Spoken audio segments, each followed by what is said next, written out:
कौन सा?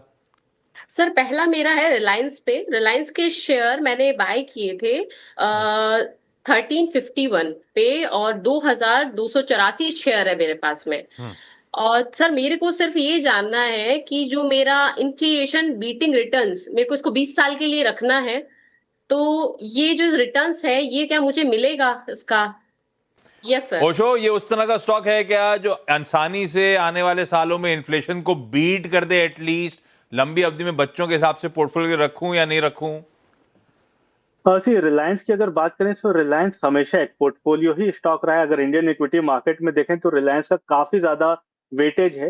एंड अगर हम 10 साल के सीएजीआर भी देखें तो नियर अबाउट 10% से 20% के सीआरजीआर में मूवमेंट है रिलायंस में। शॉर्ट टर्म में अगर हम 5 साल देखें तो नियरली 5 to 7% का सीएजीआर है। तो ओवरऑल पॉजिटिव है। ओवरऑल इन्फ्लेशन बीट रिलायंस बिल्कुल करता है। एंड हैवी वेट है मार्केट, इंडियन इकोनॉमी को भी एक तरफा प्रेजेंट करता है रिलायंस। तो ओवरऑल शॉर्ट टर्म से लॉन्ग टर्म के लिए दोनों के लिए एक बुलिश व्यू बनता है काउंटर में। शॉर्ट टर्म में अगर मैं इमीडिएट आपको बताऊं तो मुझे लगता है कि 1550 1600 ये एक पहला पड़ाव है। इसे क्रॉस ओवर करता है तो वहां से और 300 पॉइंट तक की रैली देखने को मिल सकती है। ये शॉर्ट से मीडियम टर्म पर्सपेक्टिव के हिसाब से व्यू है।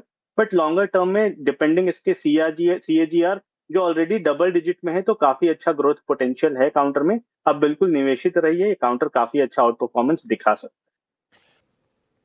मेरे पास स्पंदना स्फूर्ति का है 10 शेयर, लेकिन मैं काफी लॉस में हूँ। तो क्या करना चाहिए, निकल जाऊं या वेट करूं? ये जब लिया था तो लॉन्ग टर्म का सोच के लिया था, ट्रेडिंग वेडिंग करी थी, फंस गया मामला। ट्रेडिंग तो नहीं कर रही थी, लॉन्ग टर्म का ही मैं करती हूँ ऐसे। स्पंदना स्फूर्ति, हाँ। साल का चार्ट लंबा चार्ट आज तो खैर अच्छा कर रहे हैं। आज फाइनेंशियल ये भी शायद 5-6% ऊपर ही होगा, लेकिन लंबा चार्ट उठाइएगा स्पंदना स्फूर्ति का। ओशो क्या करें, मेरी खरीद बहुत ऊपर की है, 472 की। 5 साल का चार्ट उठाइएगा। ओशो क्या करना चाहिए अब इस स्टॉक में? आधा कैपिटल एरोड हो गया है मेरा। और सी लास्ट ईयर से अगर काउंटर में देखें तो कोई भी ट्रैक्शन नहीं है। बिल्कुल 250 260 के आसपास ही होवर कर रहा है। एंड अभी तो इसमें एक मेजर ब्रेकडाउन भी है। तो मुझे लगता है जिस हिसाब का इस काउंटर का परफॉर्मेंस रहा है, थोड़ा बेटर है कि पोजीशंस को एग्जिट करने की राय बनेगी। तो मैम अगर कुछ बाउंस आता है नियरली 255 से 60 के रेंज में तो पोजीशन लाइट कर लीजिए। एंड यहाँ पे स्ट्रिक्ट स्टॉप लॉस भी फॉलो करिए 190 का, जो कि कल के अप्रोक्सीमेटली इसका लो है। बिकॉज वो काफी ड्रास्टिक प्लंज इस काउंटर में देखने को मिला है। तो अगर 190 के नीचे जाता है तो ऐसे काउंटर में फंसे रहने से अच्छा है कि दूसरे काउंटर में इन्वेस्ट करके अपने लॉसेस को अच्छे से रिकवर कर लें। ये काउंटर 1 साल से कोई परफॉर्मेंस नहीं दिया है एंड अभी ब्रेकडाउन भी देखने को मिला है। तो व्यू बेयरिश है। कोई बाउंस आता है तो एग्जिट करने की राय बनेगी। स्पंदना स्फूर्ति मैम, निकलने के इतना गिरा है कि प्रोड्यूसर साहब के एक्सिस जो है उसके नीचे चला गया वो शो हमारा तो बाहर। ये राइटर साहब ठीक करिए, रिफ्रेश करिए यार, ये तो एक्सिस के नीचे जा रहा है आपका। खैर डॉक्टर शिप्रा, अगला सवाल कौन सा है? सर मेरा सेम क्वेश्चन है जियो फाइनेंस पे भी। मैंने उसके 3526 शेयर है मेरे पास में, 213 की प्राइस पे। और मेरा सेम क्वेश्चन है जो रिलायंस पे था, सेम क्वेश्चन है। ओशो, इसका ट्रैक रिकॉर्ड अभी हाथ में नहीं है। अब इस पे, और ये डिटेल कई बार सवाल आते रहते हैं, इसमें भी क्या जैसे रिलायंस ने करा था, इस होप में जियो फाइनेंशियल्स को भी लंबी अवधि के लिए रख लूं, या आप लोग का हाउस कॉल कुछ और है? क्या व्यू है जियो फाइनेंशियल्स पे? जियो फिन में अगर हम देखें तो वोलेटिलिटी ऑब्वियसली ज्यादा है एक्सपेक्टेड टू रिलायंस या compare to Reliance. But overall मुझे लगता है जिस हिसाब से इस काउंटर में ओवरऑल एक मोमेंटम है एंड जिस स्पेस से ये बिलोंग करता है, आने वाले दिन में एक अच्छा मोमेंटम या अच्छा मूवमेंट देखने को मिल सकता है। सो इमीडिएट टर्म्स में बिल्कुल बाई करने की राय या फिर बने रहने की राय है। इसका जो मेन क्रूशियल हर्डल है वो नियर अबाउट 320 के आसपास है। तो 320 अगर ब्रेक थ्रू करता है काउंटर, तब वहां से हमें एक अच्छा बुलिश ट्रैक्शन इस काउंटर में बनते हुए दिखाई दे सकता है। करेंटली इस लेवल पे बिल्कुल निवेशित रहें। मीडियम से लॉन्ग टर्म पर्सपेक्टिव के हिसाब से एक अच्छे रिटर्न्स इसमें भी देखने को मिल सकते हैं। अगला सवाल मेरा आरबीएनएल का है। ओके। आरबीएनएल में भी मुझे काफी लॉस है। मैंने आरबीएनएल लिया था 437 के इसमें। वो भी आधा हो गया, ये भी आधे की तरफ बढ़ रहा है ऐसा। हाँ, ये भी आधा हो गया। क्या करना है? रेलवे स्टॉक्स ने इस बार परेशान, रेलवे डिफेंस दोनों वैसे ठंडे पड़े थे, डिफेंस रेलवे फिर भी स्टॉक फोकस मेरे में। पास एक और है, लेकिन क्या करना है रेलवे स्टॉक में? पहले इसकी बात कर लेता हूँ, फिर दूसरे पे जाता हूँ। हाँ ओशो आरवीएनएल, अब क्या करा जाए? 437 की खरीद है मैम की।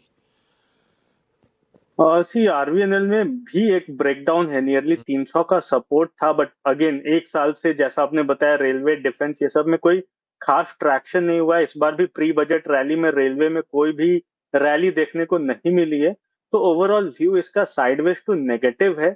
करंट लेवल्स पे एग्जिट करने की राय तो नहीं बनेगी, बिकॉज मुझे लगता है इसका जो नियर टर्म का वैल्यूएशन है, जिस हिसाब से कंसोलिडेशन बेस सेटअप हुआ है, 350 360 के जोन इस काउंटर में देखने को मिल सकते हैं।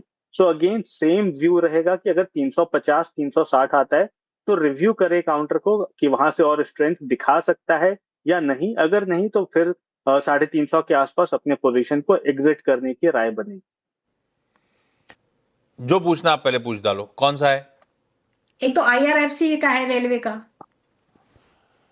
IRFC किस भाव पे मैम? लेट्स आप स्टॉक प्ले करिएगा प्लीज। हाँ, किस भाव पे लिया है? IRFC 183 के भाव से लिया है। यार बड़ा नुकसान, सब तेजी में एकदम पकड़ लिया अपन ने, है ना? हाँ, अपने इंतजार कर रहे थे आने का, अपन आए और उसके बाद सब गिर गया मामला। ओशो क्या करें, ये भी वीक ही दिख रहा है क्या? और यस, नो डाउट काउंटर में इसमें भी ब्रेकडाउन है, 100 के नीचे स्लिप कर गया है काउंटर। एंड बट मुझे लगता है इस काउंटर में जहां से ब्रेकआउट आया था वो नियर अबाउट 85 84 के जोन से था।